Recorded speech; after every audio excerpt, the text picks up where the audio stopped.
Today I'm going to cover a mistake that over half of coffee pod users make, which is that they get the coffee pod to milk ratio wrong. And I'm going to teach you how to make perfect, smooth, cafe quality coffee with your pod machine. But unfortunately, I can't do this in 30 seconds. So the full version of this video is going to be a little bit long. It's going to be a few minutes. But I promise you, if you watch until the end, you will learn something, and it could potentially change the way that you make coffee for the rest of your life. Now, this was highlighted to me just yesterday at my son's 8th birthday. We had friends and family around, and I was making coffee for everyone. And the feedback that I was receiving was that this was the best coffee that they had tasted in a long time. Some of them didn't even believe that it came from a pod. And the shocking thing was that these were Urban Brew pods that I was using, and these are all Urban Brew customers. Now, what I learned is that they all had slightly different ways of preparing their coffee that was negatively impacting their home experience. So I'm going to show you the best way to make pod coffee. Now, this is my opinion, and it's not going to suit everybody, but I've been doing this for a while. I was the first person to launch Nespresso compatible pods over 10 years ago. So I'm confident what I'm about to share with you will suit most people. Now, firstly, we need to keep in mind two things. Number one, this whole pod system was developed in Europe, and they don't use nearly as much milk as we do in Australia. And two, when you go to a cafe, the difference between a regular and a large isn't just that they're adding extra milk, they're actually doing an extra shot of coffee in there. And this brings us to the number one biggest mistake that I see in Australia, which is that people are using mugs which are just too big for this system. And this leads to people using the long shot button, both to help fill the mug, and also because people just feel like they're getting more bang for their buck when they're extracting everything they possibly can out of that pod.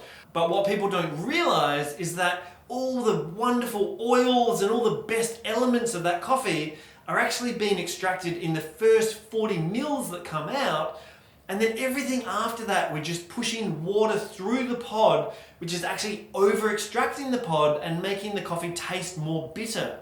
And if you don't believe me, just test it out for yourself and watch an extraction. So do a long shot and watch that first 40 mils, which is about 20 seconds. It's going to be dark and it's going to be rich and it's going to be creamy. It's going to look delicious. But then beyond that, it's going to start to look weaker and more watery. And the longer it goes, the worse it gets. So if you want to use a big mug like this and have great tasting coffee, my recommendation is to use 2 pods and use the short shot button and then add milk. Now, before you start cursing and accusing me of just doing this video to try and sell more pods, I can assure you that that is not the case. If you can't do that because of the cost, I totally get it. And I'll show you how to make the best possible coffee using a single pod in a second. But just have a think about this. So a lot of people at a cafe won't think twice about upsizing from a regular to a large coffee, which for simplicity, let's just say a regular is $5 and a large is $6. So you're paying an extra $1 for that extra shot of coffee and a bit more milk. Now with the pod, let's say the average is 50 cents per pod.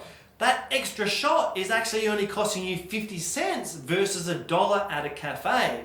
Now the problem is that whatever you've been used to using one pod, let's say you spend $40 a month on pods, then that increases it from 40 to 80, which I understand is a big jump for a lot of people, and that's why a lot of people don't like to do that. I totally get it. No issue with that.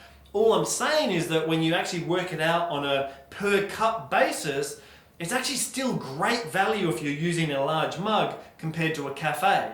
Now, if you do want to stay with just one pod, my suggestion is experiment with using less milk to give that coffee an opportunity to cut through the milk and still deliver a great tasting strong coffee. Now, if you're using an Ericino, my suggestion is to fill this up to the point where the little spinner top here is just visible on top of the milk line there. And that is going to give you a perfect amount of milk for a cup of this size, which is about 200 mils. Now this next size cup here is a bit of a grey area. You might be able to get away with using one pod. If you are going to do that, I suggest doing our highest intensity, which is going to be either a 14 or the double shot. But if you're going to use a big mug like this, you're really going to struggle to have a good tasting coffee using only one pod, regardless if you do the short shot or the long shot. So to summarize all of this, my suggestion is to use the short shot and experiment with adding less milk to deliver a better tasting cup of coffee. Hey, I'm Toby, I'm the founder of Urban Brew, and look, there's more to say on this, but I'm out of time. This video's gone for too long already. So I'm gonna jump into the comments down below, and if you wanna chat about your particular brewing method, I'll be in there to answer your questions. Have a great week and be well.